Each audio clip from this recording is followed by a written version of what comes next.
OCD is actually a form of PTSD, and I can prove it. Not a theory, not a clinical hunch. In every single case I've worked with, every single one, the client and I have been able to identify and communicate with the OCD part. And it has led us to one or more wounded parts behind what the OCD was doing. Every single case. Today, I'm going to show you why that's not a coincidence.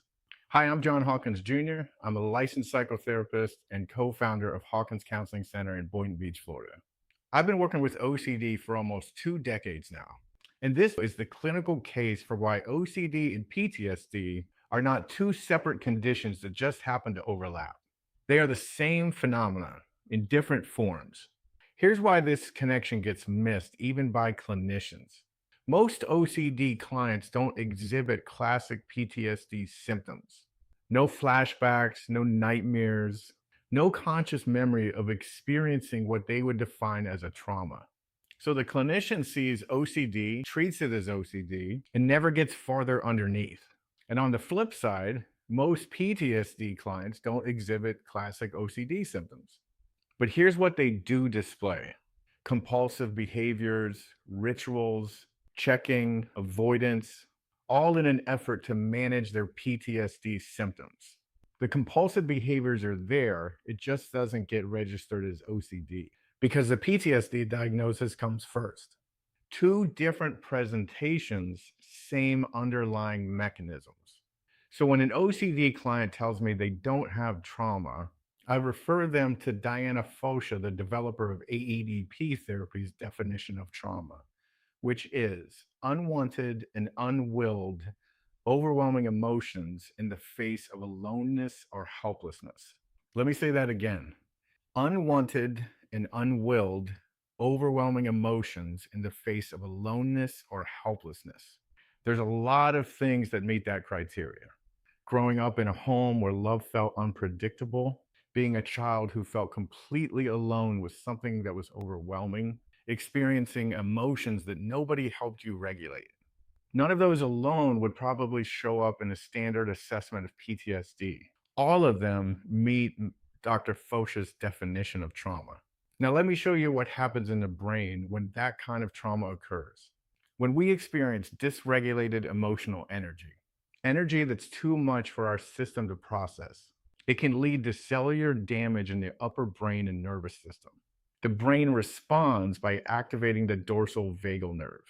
This triggers a dissociative process. It splits off what we can't regulate into its own isolated neural network. That experience gets stored in the amygdala in implicit memory and in the body at a cellular level through the brainstem.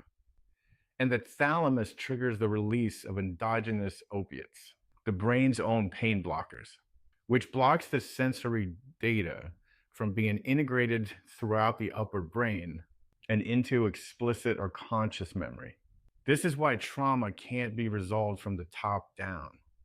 It's not stored in your conscious memory. It's stored below it in your body and your nervous system. And the OCD part developed to keep it there, to make sure that split off energy stays contained. So here's my evidence. In every case I've worked with, not most, not the majority, every single case, the client and I have been able to develop communication with the OCD part. And in every case, that communication has led us to the identification of one or more wounded parts that the OCD was keeping contained and protected. Every single case. That's not a theory. That's a clinical pattern across hundreds of clients for almost 2 decades. OCD and PTSD are not two conditions that just happen to overlap.